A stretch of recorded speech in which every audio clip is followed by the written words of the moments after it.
You're listening to a sermon originally recorded by Schweitzer United Methodist Church in Springfield, Missouri.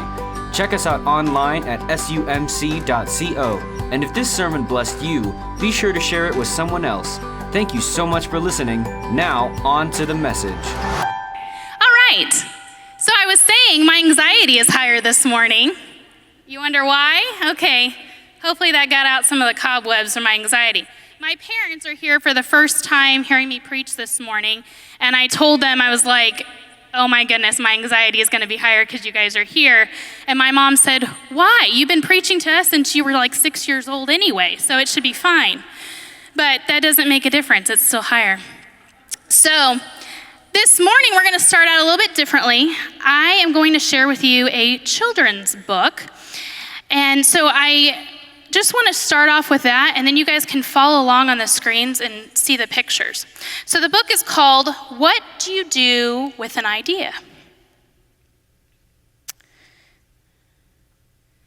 One day, I had an idea. Where did it come from? Why was it here? I wondered, what do you do with an idea?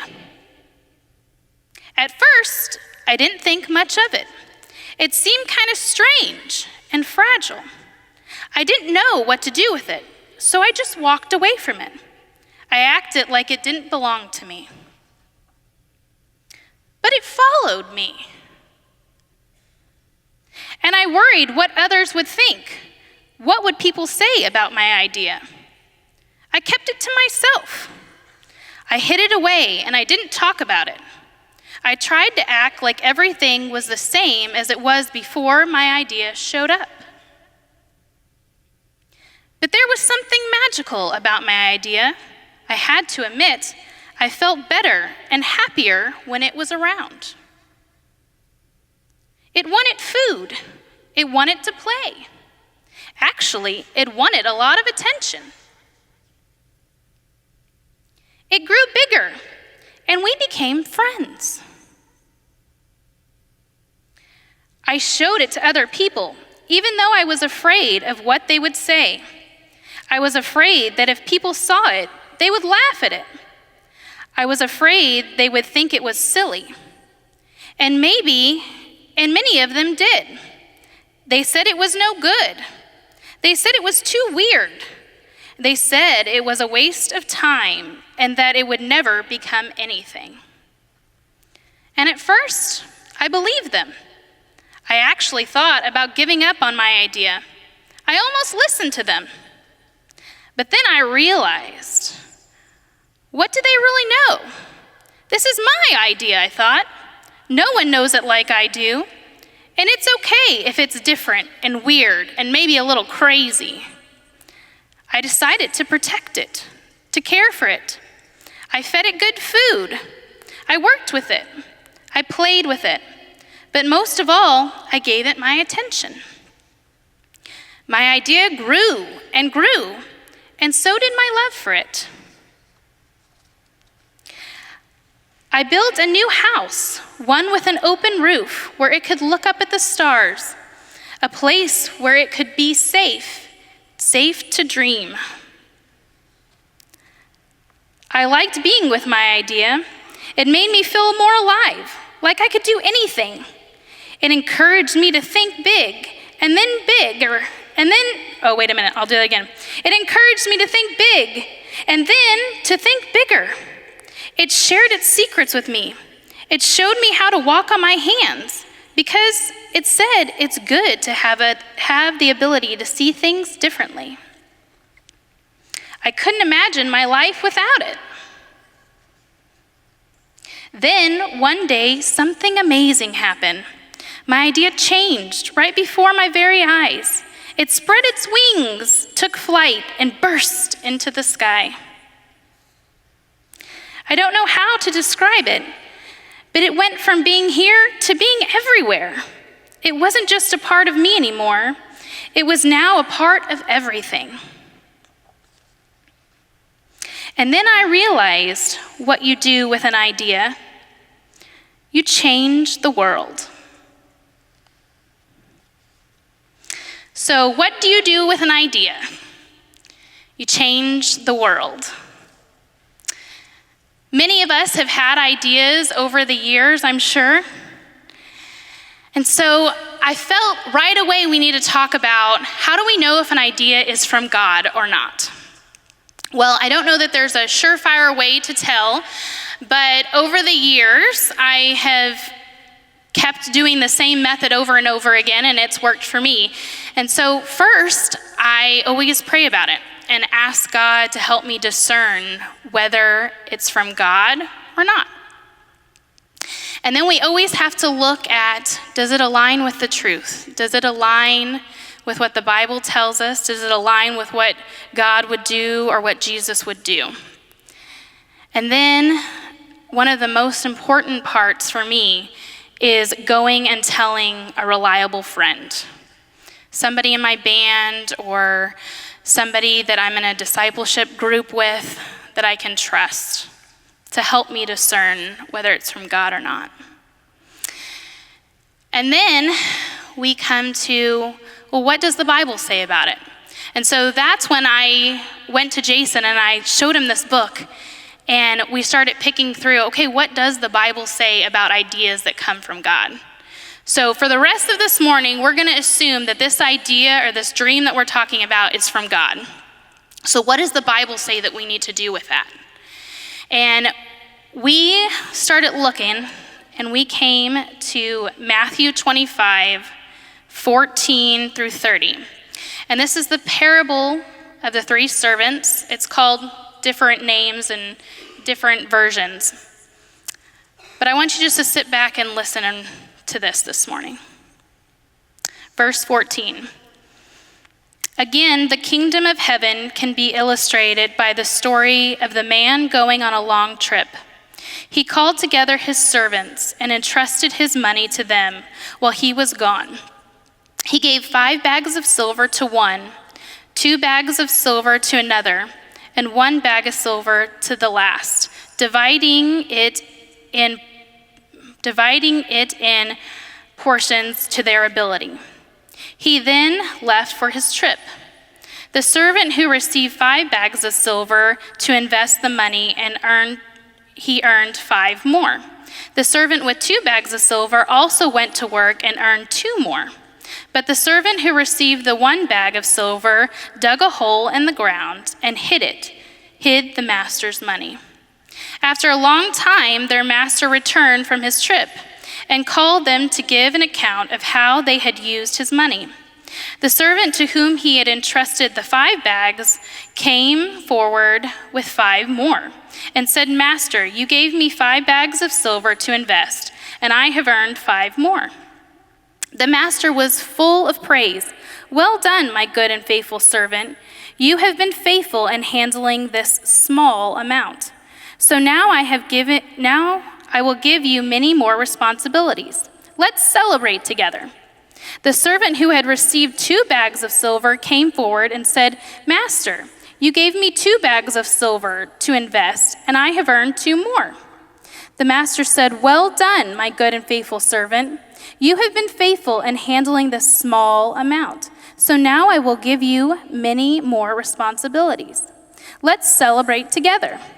Then the servant with the 1 bag of silver came and said, "Master, I know you are a harsh man, harvesting crops you didn't plant and gathering crops you didn't cultivate.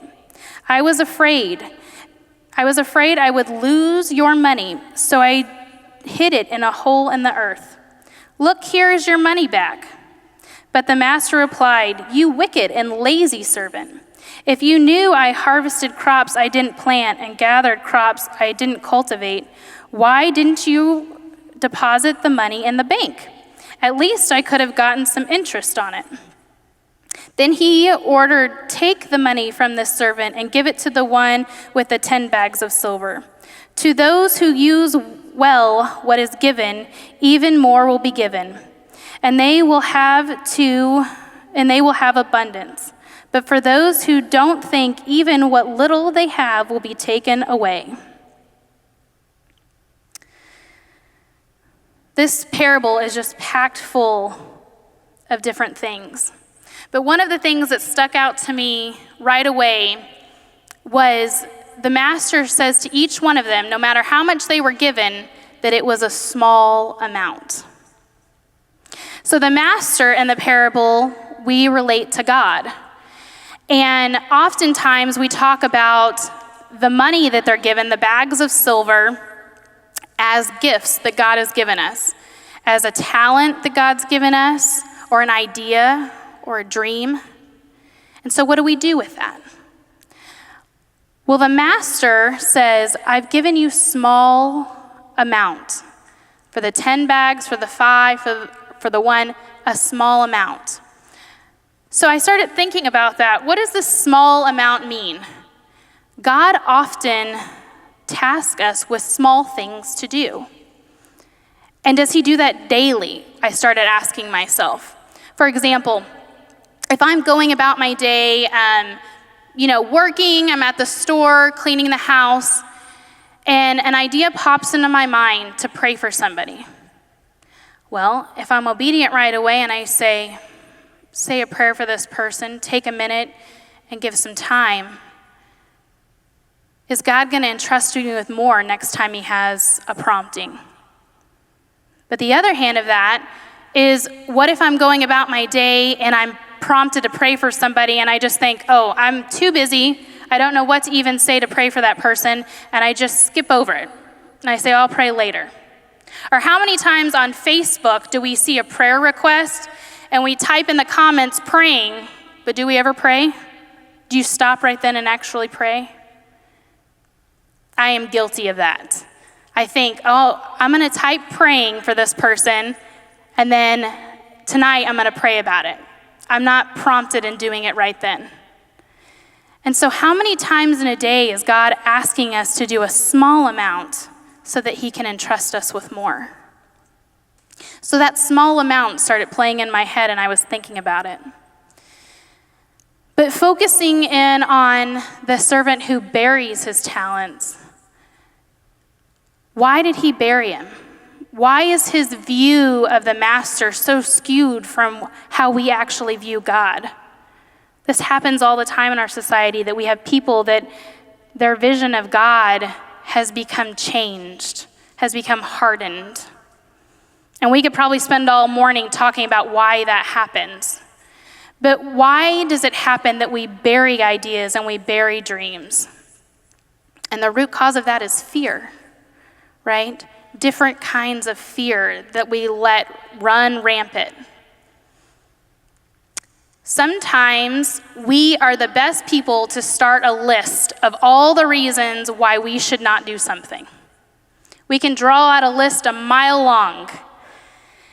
Back in 2017, when I started working in the outreach center here, me and David started together. And David Freeman and I kind of shared an office, and we tag team and we prayed for each other all the time. And over the course of the last couple of years, David would always say, God is not answering any of my questions, because his response is the same every time I ask a question. And it was, write the book. So since 2010, God's response to him was, write the book, write the book, write the book. Because in 2010, God had asked him to write a book, and he had been putting it off. Well, the great thing is now the book is published and he has written the book, but I find it funny, even in the book, in the back of chapter 10, he goes through this laundry list of all the reasons why he shouldn't have written the book. All the reasons why the fear was coming in and playing. You know, he wasn't good at spelling. No one would read it. He didn't know how to get it published. It would cost money. All of these reasons why not to do it. But when God asks us to do something, we need to act. We have to take that idea, because what do you do with an idea? You change the world. And I'll tell you, this book has been wonderful to read through. But what's even better is hearing it now. It's available on Audible, and you can hear David actually read it, and there's nothing like hearing David actually read his book. Because if you know David Freeman and his inflections in his voice and how he gets excited about everything, and it's all in the book. And so you get to actually hear that now, and it's wonderful. So sometimes we dig a hole and we bury our idea, but the good thing is we have shovels and we can unbury them. And don't think that if God gave you an idea, he's not going to be persistent in just telling you, write the book, write the book, write the book, because it's going to come up over and over again. Sometimes the fear is, well, we're tasked, we only have the one bag of silver. And maybe we've failed in the past, or maybe we've risked everything and lost it with a failure. Sometimes we tell ourselves we only have this one gifting, and it's too scary to use it. So you may be saying to yourself, I'm the person with the one bag of silver, and the only way to survive and to keep it is just to bury it down deep. Well, sometimes we may just have that one idea, that one gifting. Last year, I was able to go to Chicago and see an organization called Moms Next. And it started with a woman who was doing something completely opposite in her career, but she found out that there were women going home from the hospitals with their new infants that had no support system. Sometimes they weren't even going home to a house, they were homeless, or they were couch hopping. And she said, no one ever follows up with these women. No one ever calls them and makes sure that they have diapers, or that they have somebody to talk to, or that they know how to use Tylenol when the little baby is having a fever in the middle of the night. So she started going down the list of all these moms that were bringing home their babies. And she loaded up her car with diapers and formula and blankets, and she went house to house for years, checking up on these women. She had one idea. God had planted an idea in her. And now, when you go to Moms Next, they have an amazing big facility that houses 140 women bringing their babies home, that supports them, gives them parenting classes, helps them do their laundry, helps them with childcare. I'm sure she would have never dreamed it would become that big. But when you're obedient and you release it into the world, it's not yours anymore. And it changes the world. Just like in the book, when you get to see all the bright colors and the idea take flight. She's not even a part of the daily operations of that organization anymore, but she's watched it change the world and change the lives of all these moms. So it may just be that one simple idea. Maybe you don't have the grand plan yet. That's okay, because God planted that seed in there. God planted the idea, and he's going to be the one who makes it explode and changes the world. Sometimes the fear that we have is that we're too old or we're too young. And people laugh at me all the time, and Jason laughs at me a lot when I say this, but I have a real fear of going back to school. I feel like I'm too old to go back to school. And he laughs at me when I say that, but it's still a real fear. And sometimes society tells us we're too old to do that. But what's kind of cool, you guys know MTV, right? The music channel. It's kind of taken on it's the younger crowd TV show. Well, MTV has just launched a new division, a documentary division, and they wanted somebody to come in with fresh new ideas to kind of mix things up and bring in a new voice. And they hired a woman who is 80 years old to do that. And I think that's so cool that age is just a number. We never are too old to do something new, to take on a new adventure, to dig up this idea. So, do you have an idea? Maybe you're thinking, has God ever prompted me with this idea or this dream? Or maybe it came to you right away. Oh boy, I know the idea or the dream that's been stirring around in my mind for a while. A few of us here on staff are big dreamers, and it's really interesting to see like when they actually voice it. One person on staff the other day was talking, and he said, I think that we should build a tunnel across the street over to Ruby's, and we'll buy Ruby's, and we'll knock down all these walls, and we'll build a big building. And so it's fun when you see people dream and what they can come up with and these crazy ideas. So if you're saying this morning, I know exactly what this dream is or what this idea is that I have been trying to put off and ignore, and that I've been worried about what people would say. If it's a ministry that you've been thinking about, I would encourage you, we have a process to fill out forms for a new ministry here. And you can contact David Freeman. I think they're going to put it up on the slide here. There you go. There's David's email address. So if you have a new ministry, we would love to hear about it. And this form kind of helps you think through those ideas and think through what you will need and helping you build a team to kind of come around you. So if you have an idea from a new ministry here, we would love to hear about it. So you can email David and he will get that packet to you. If you have a dream that would impact our community, me and Jason have just started launching this new project to kind of reinvigorate dreams for people to actually be bold and to go for it. And so we're having coffee conversations. It's called Urban Coffee. And that's the website right there. I'd encourage you to go check it out. But more than that, I would love to invite you this coming Thursday at Sisters in Time from 9 to 10 in the morning. We're going to have coffee and pastries and things. But it's just a time for you to come with your ideas, come with your dreams, no matter how small or how big it is. If you are wanting to lean into this community, come and visit us and let us hear those ideas and let's talk about it. So I hope this morning, if you do have an idea or a dream that's just been placed on your heart and you know that your mind went right there when I started talking about it, I'd encourage you to write it on your bulletin and just place it in your Bible.